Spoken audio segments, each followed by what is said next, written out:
இறைவனின் அதிசயமாக இருப்பவர் அவர்தான் பரிஸ்தா, அவர்தான் பரிஸ்தா. பூஜத்தின் ரகசியம் அவர், மௌனத்தின் திசையவர். அவர்தான் பரிஸ்தா, அவர்தான் பரிஸ்தா.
சக்தியும் கொண்ட மாஸ்டர், மாஸ்டர் இறைவன் போன்றவர். அவர்தான் பரிஸ்தா, அவர்தான் பரிஸ்தா. முழுமையாக தூயவர், முழுமையாக தெளிவானவர். அவர்தான் பரிஸ்தா,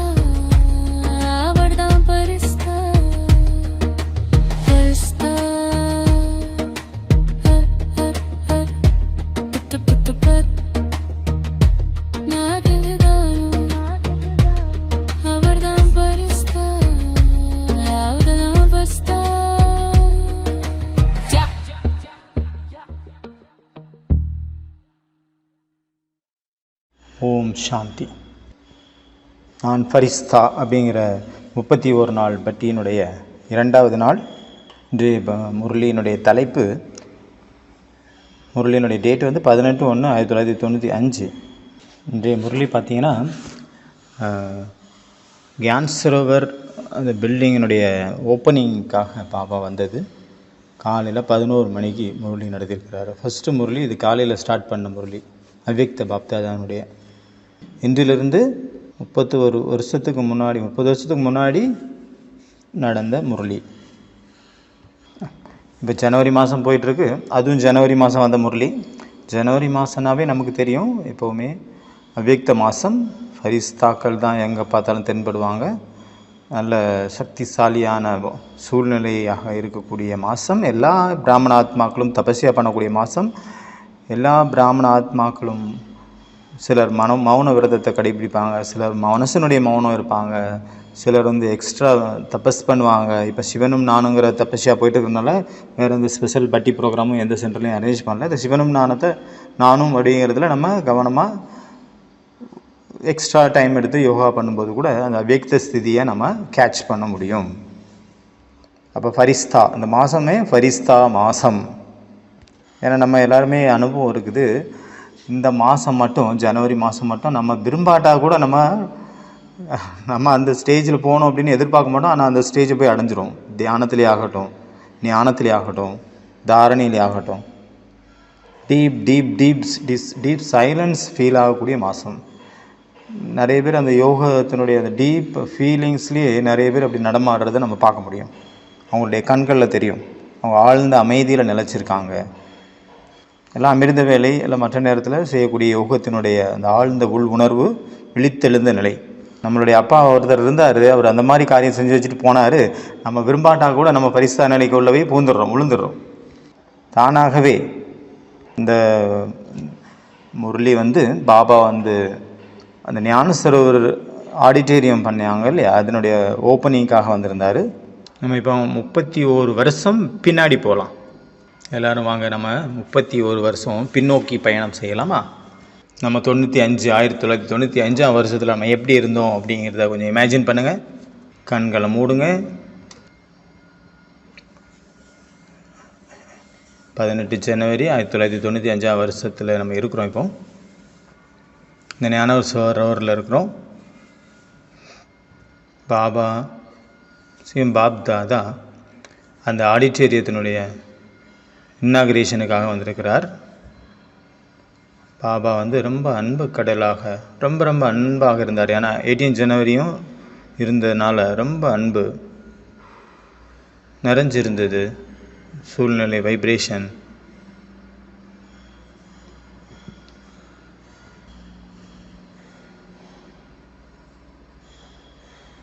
பிரம்மா பாபா காலத்தில் இருந்த குழந்தைங்களும் இருந்தாங்க. சேவையில் டெவலப் ஆகும்போது வந்த குழந்தைங்களும் முன்னாடி அதில் முன்னின்ற குழந்தைகளும் இருந்தாங்க. ஒரு வெரைட்டி ஆதி ரத்தினங்கள், இன்னொரு வெரைட்டி பார்த்திங்கன்னா சேவையினுடைய விருத்தி ஆகும்போது வெளிப்பட்ட குழந்தைங்க, சேவைக்கு நிமித்தமான குழந்தைங்க. எல்லோரும் உட்காந்துருக்காங்க. ஹால் ஃபுல்லாக நிறைஞ்சிருக்குது. நம்ம மாதாஸ் மட்டும் வெளியே இருந்தாங்க. தாதா விஸ்வகிஷோர் இருந்தார். விஸ்வகிஷோர் தாதா கிடையாது, விஸ்வரத்தன் தாதா. விஸ்வகிஷோர் தாதா தான் 68 சரி வந்துட்டார். விஸ்வரத்தன் தாதா, தாதா ஆனந்த கிஷோர் இருந்தார், சந்திரகாஸ் தாதா இருந்தார், ஜெகதீஷ் பாய் இருந்தார், பிரிஜ்மோகன் பாய், ரமேஷ் பாய், நிர்பேர் பாய், தாதி பிரகாஷ்மணிஜி, தாதி குல்சார்ஜி, எல்லா தாதிகளும் இருந்தாங்க. ஜானகி தாதி, குல்சார் தாதி உடம்புல தான் பாபா வந்திருக்காரு. இந்த மாதிரி பெரிய பெரிய தாதிகள், எல்லா தாதிகளும் இருந்தாங்க. சந்திரமணி தாதி. கால் ஃபுல்லாக நிறைஞ்சிருக்குது ஆத்மாக்களால், பிராமண ஆத்மாக்களால். பாபா சொல்கிறாங்க, குழந்தைங்க ரொம்ப ஊக்கம் உற்சாகத்தில் வந்திருக்காங்க. ஏன்னா ரொம்ப குளிர் அதிகமாக இருக்குது. ஏன்னா ஜனவரி அப்படின்னாலே ரொம்ப குளிராக இருக்கும். அதுலேயும் கியான் சரோவர் ரொம்ப குளிராக இருக்கும். அப்போ பாபா சொல்கிறாங்க, பாபா சொன்னாங்க, குழந்தைங்களே, உங்களுடைய ராஜ்யத்தில் அந்த ராஜாவுக்கு பின்னாடி விசிறி வீசுவாங்க இல்லையா, சாமரம் வீசுவாங்க இல்லையா, அவங்க எப்படி வீசும்போது இந்த குளிர்ந்த காற்று நம்ம மேலே தீண்டுமோ தென்றல் போல், அதே போல் இப்போ பார்த்திங்கன்னா இந்த இடம் ஃபுல்லாகவே குளிர்ந்த காற்று வீசிகிட்டு இருக்கு. அப்புறம் மாதாஸை பற்றி கேட்டார் பாபா. அப்புறம் மாதாஸ் எங்கே இருக்காங்க அப்படின்னா எல்லோரும் வெளியில், எல்லா மாதாஸும் வெளியில் இருந்தாங்க. பாபா சொல்கிறாங்க, தபஸ்யா பண்ணுறாங்க, வெளியில் உட்காந்து தியாகம் பண்ணி வெளியில் உட்காந்து தபஸ் பண்ணிகிட்டு இருக்காங்க, அதற்கான பலன் கண்டிப்பாக கிடைக்கும். அதுக்காக அவங்களுக்காக ஸ்பெஷலாக பாபா வெளியே வந்து அவங்க எல்லாத்துக்கும் திருஷ்டி கொடுத்தாரு, மொத்த குழுவுக்குமே, இந்த தியாகத்திற்காக. அப்புறம் அது கொடியெல்லாம் ஏற்றினாங்க பாபா. இந்த காட்சியெல்லாம் பாருங்கள்.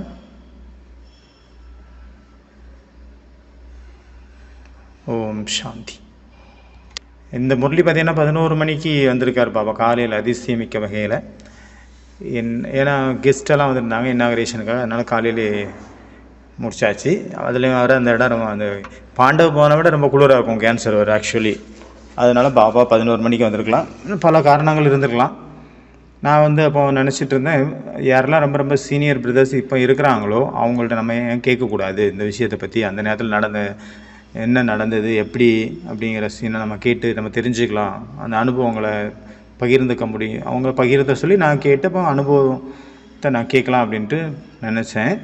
நான் பாபா ராம்ஜிகிட்ட கேட்டேன், பாபா ராம் பாய்ஜி கிட்ட கேட்டேன், இந்த மகா வாக்கியம் பாபா எப்படி சொன்னார், எந்த மாதிரியான சூழ்நிலை இருந்தது அங்கே, அதை பற்றி சொல்லுங்கள் அப்படின்னு கேட்டேன்.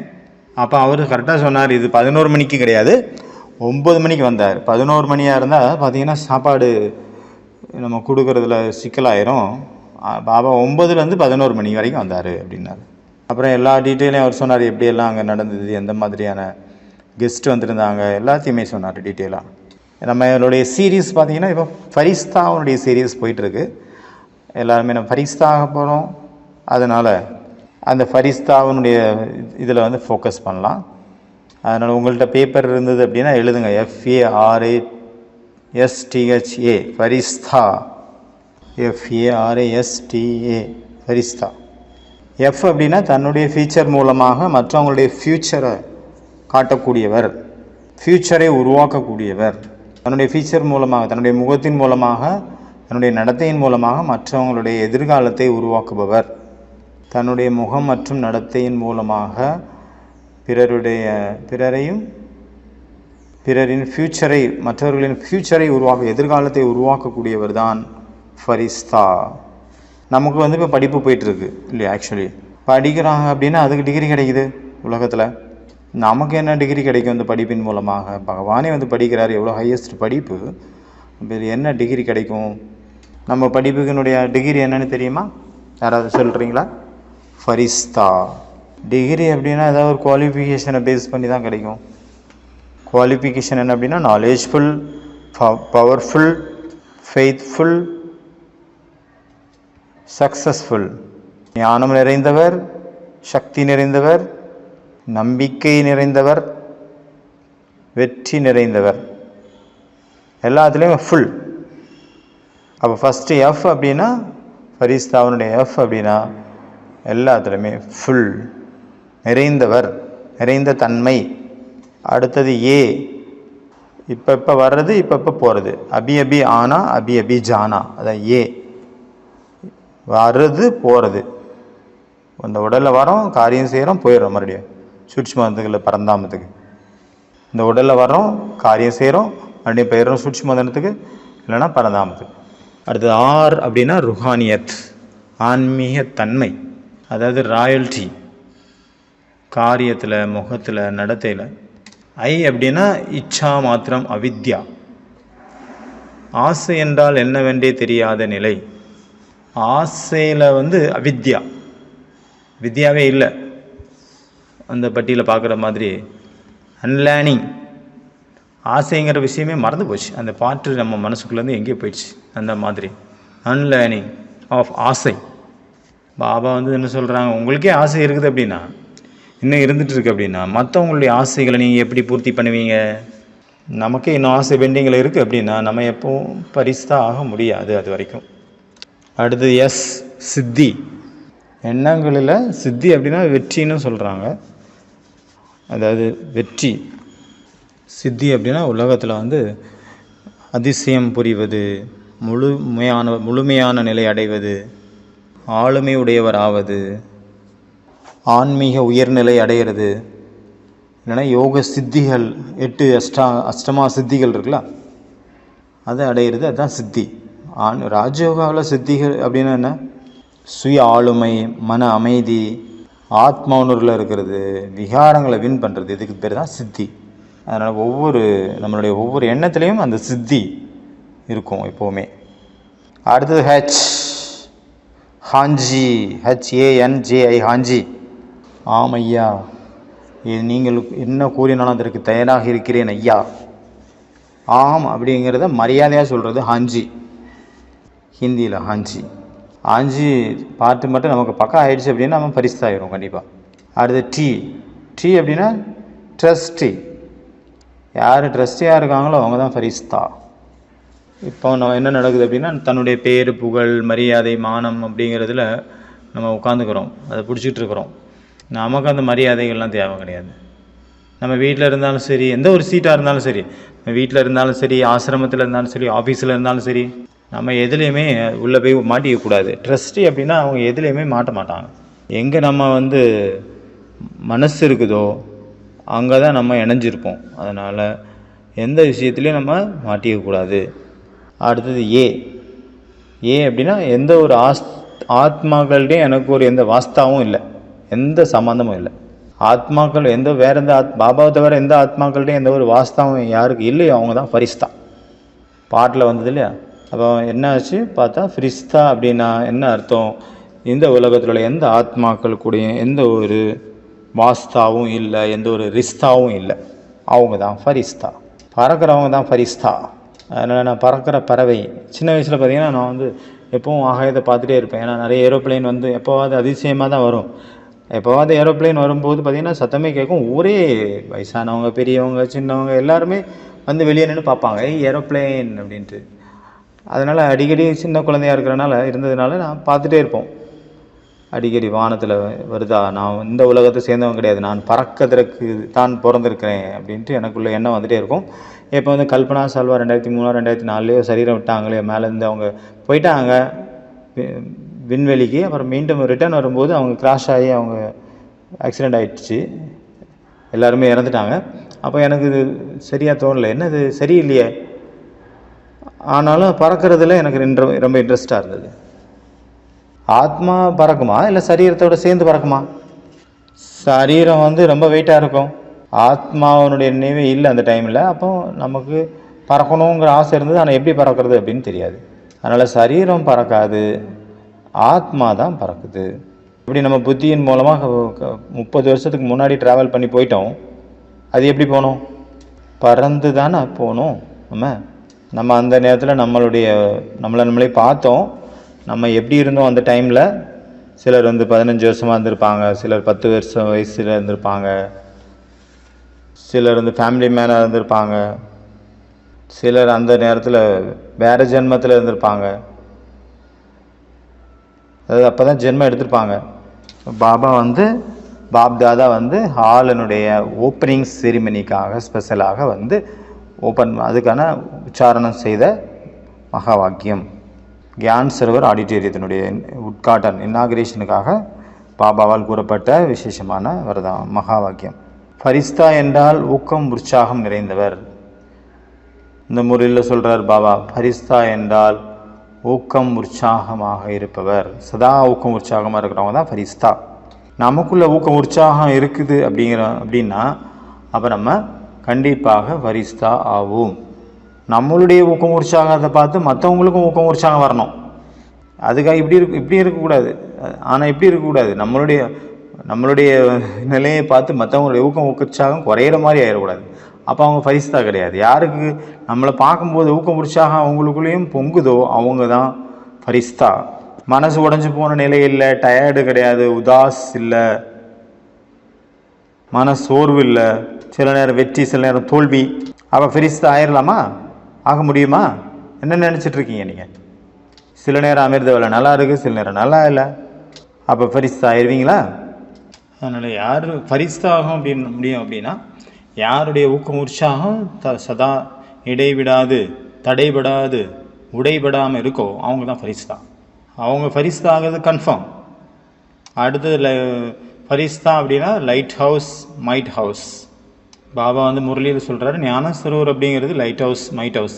அநேக ஆத்மாக்களுக்கு வழிகாட்டக்கூடியது, அநேக ஆத்மாக்களுக்கு சக்தி கொடுக்கக்கூடியது மற்றும் லைட் கொடுக்கக்கூடியது, ஒளி கொடுக்கக்கூடியது. அது ஸ்தூலமான வெளிச்சம் வேணும், கரண்ட் இல்லை அந்த நேரத்தில். அதனால் ஸ்தூலமான வெளிச்சமும் ரொம்ப முக்கியம். இங்கே இந்த ஞான சரோவரில் வரக்கூடிய ஆத்மாக்கள் தன்னுடைய தந்தையை சந்திக்கக்கூடிய, தந்தையை உணரக்கூடிய, தந்தையை அனுபவம் செய்யக்கூடிய, தந்தையோடு தங்களுடைய சம்பந்தங்களை ஆழமாக உணர வைக்கக்கூடிய இடமாக இந்த இடம் திகழும்.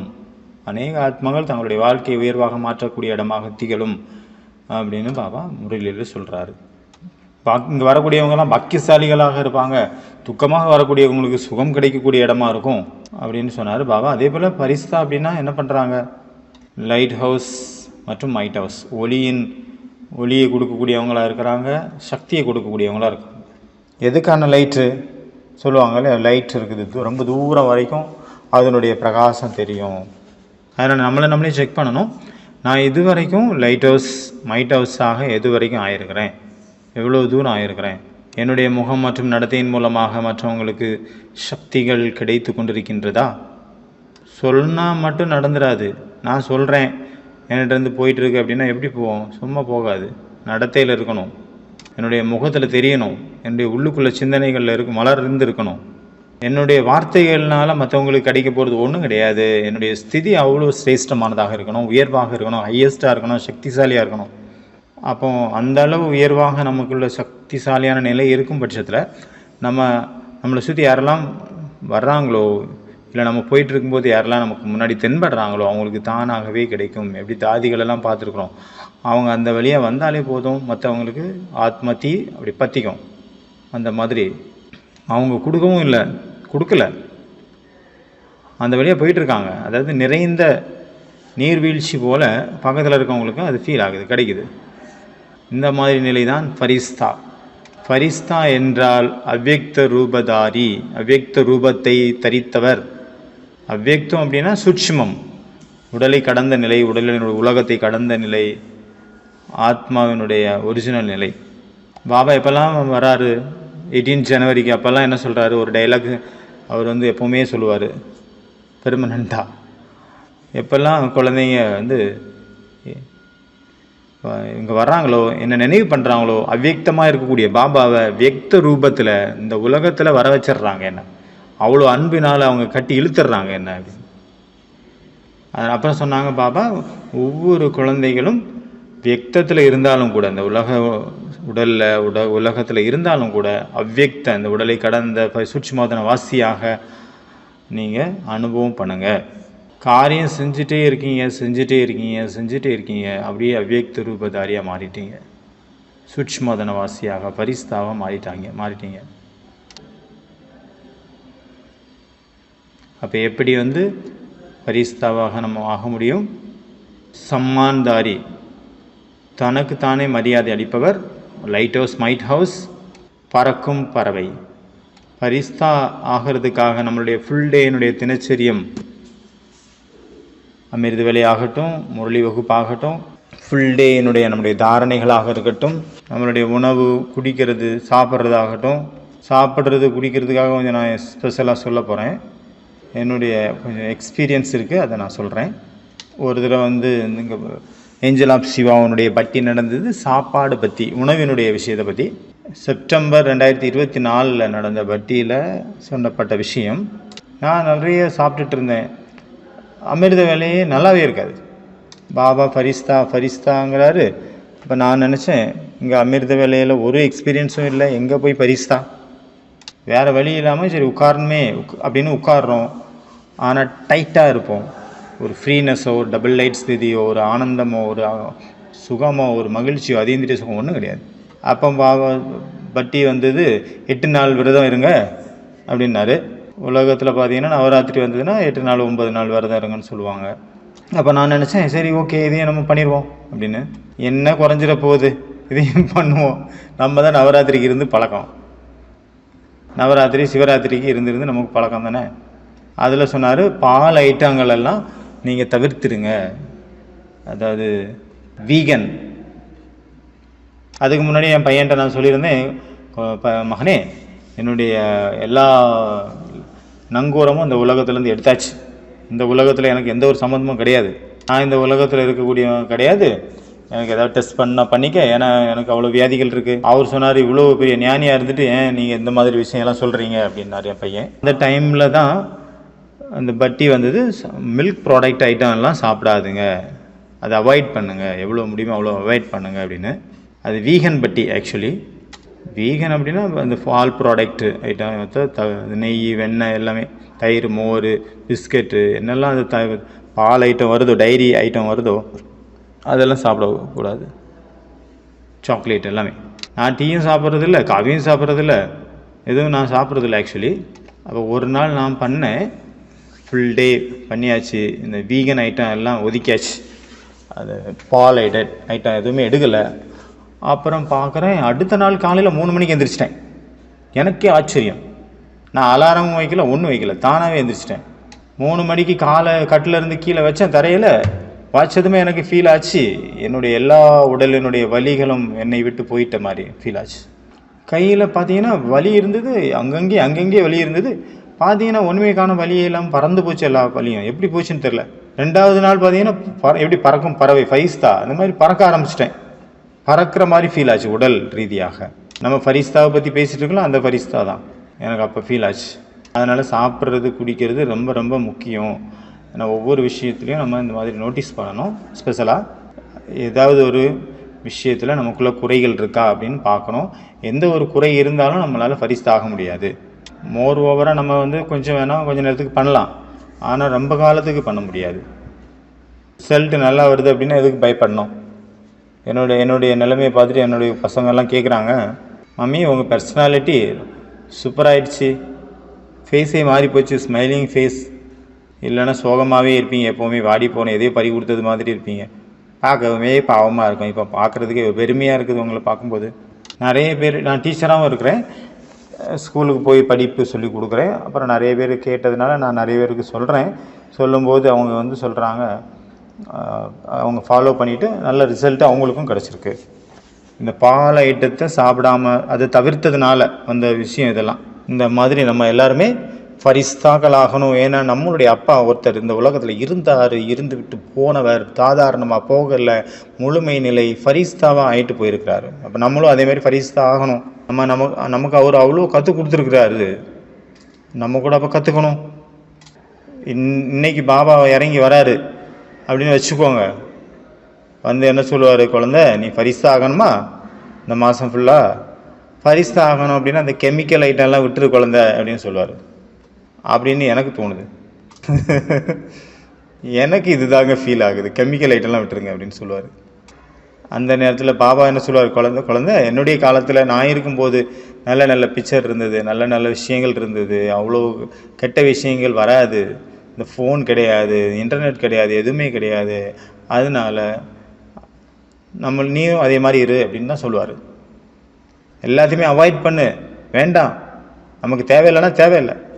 பால் பவுடர் ஆகட்டும், எதாகட்டும், தயிர், பால் கூட வாங்குகிற வெளியிலேருந்து எதாக இருக்கட்டும், எல்லாமே விட்டுரு குழந்தை. அந்த டைமில் நல்ல தூய்மையாக சதோப்பிரதாட்டா இல்லைன்னா ரஜோவாக இருந்தது, இல்லை தமோவாக இருந்தது. இப்போ தமோ பிரதானம் ஆயிடுச்சு, அதனால் இதெல்லாம் வேண்டாம் குழந்தை அப்படின்னு தான் சொல்லுவார். பாலில் கெமிக்கல், தயிரில் கெமிக்கல், எதில் கெமிக்கல் இல்லை, இப்போ நெய்யில் கெமிக்கல். மற்றபடி நீங்களாச்சு, உங்களுடைய புருஷார்த்தமாச்சு, நான் சொல்லிட்டேன். ஓம் சாந்தி.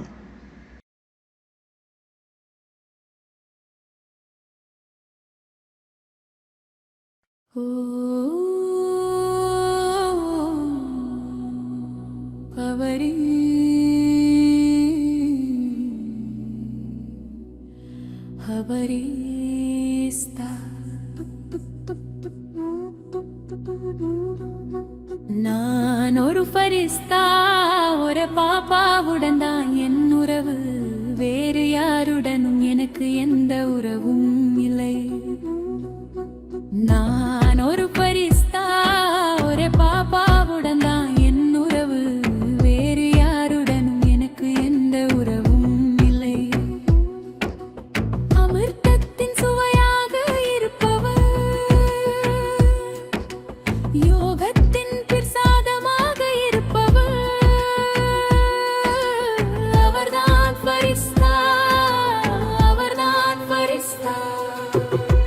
தத்துவத்தின் சாரமாக இருப்பவர், எல்லையற்ற புனிதத்தை கொண்டவர், அவர்தான் ஃபரிஸ்தா, அவர்தான் ஃபரிஸ்தா. பாவதாதாவின் அருமை புதல்வர், இறைவனின் அதிசயமாக இருப்பவர், அவர்தான் ஃபரிஸ்தா, அவர்தான் ஃபரிஸ்தா. பூஜ்யத்தின் ரகசியமாவர், மௌனத்தின் இசையவர், அவர்தான் ஃபரிஸ்தா, அவர்தான் ஃபரிஸ்தா. நான் ஒரு ஃபரிஸ்தா, ஒரு பாப்பாவுடன் தான் என் உறவு, வேறு யாருடன் எனக்கு எந்த உறவும் இல்லை. நான் ஒரு ஃபரிஸ்தா, ஒரு பாப்பாவுடன் தான் என் உறவு, வேறு யாருடன் எனக்கு எந்த உறவும் இல்லை. சாதனையின் பாதையில் நடப்பவர், யாகத்தின் சிப்பாயாக இருப்பவர், அவர்தான் ஃபரிஸ்தா, அவர்தான் ஃபரிஸ்தா. ஒத்திருந்த இறைச்சேர்ப்பவர், காடல் கடலை வைத்தவர், அவர்தான் ஃபரிஸ்தா, அவர்தான் ஃபரிஸ்தா. ஒவ்வொரு நொடியிலும் தந்தை போலிருப்பவர், ஒவ்வொரு அடியிலும் வழிகாட்டுப்பவர், அவர்தான் ஃபரிஸ்தா, அவர்தான் ஃபரிஸ்தா. ஆன்மீக அரசமரியாதையுடன் இருப்பவர், தூய தனித்தன்மையில் கொண்டவர், அவர்தான் ஃபரிஸ்தா, அவர்தான் ஃபரிஸ்தா. நான் ஒரு ஃபரிஸ்தா, ஒரு பாப்பாவுடன் தான் என் உறவு, வேறு யாருடனும் எனக்கு எந்த உறவும் இல்லை. நான் ஒரு ஃபரிஸ்தா, ஒரு பாப்பாவுடன் தான் என் உறவு, வேறு யாருடனும் எனக்கு எந்த உறவும் இல்லை. கட்டுப்படுத்தும் சக்தி உடையவர், ஆளும் சக்தியின் ரூபமானவர், அவர்தான் ஃபரிஸ்தா, அவர்தான் ஃபரிஸ்தா. ஒளிக்கோபுரமாக இருப்பவர், உலமையின் இல்லமாக இருப்பவர், அவர்தான் ஃபரிஸ்தா, அவர்தான் ஃபரிஸ்தா. உச்சகத்தையும் கொண்ட மாஸ்டர் இறைவன் போன்றவர், அவர்தான் ஃபரிஸ்தா, அவர்தான் ஃபரிஸ்தா. முழுமையாக தூயவர், முழுமையாக தெளிவானவர், அவர்தான் ஃபரிஸ்தா, அவர்தான் ஃபரிஸ்தா.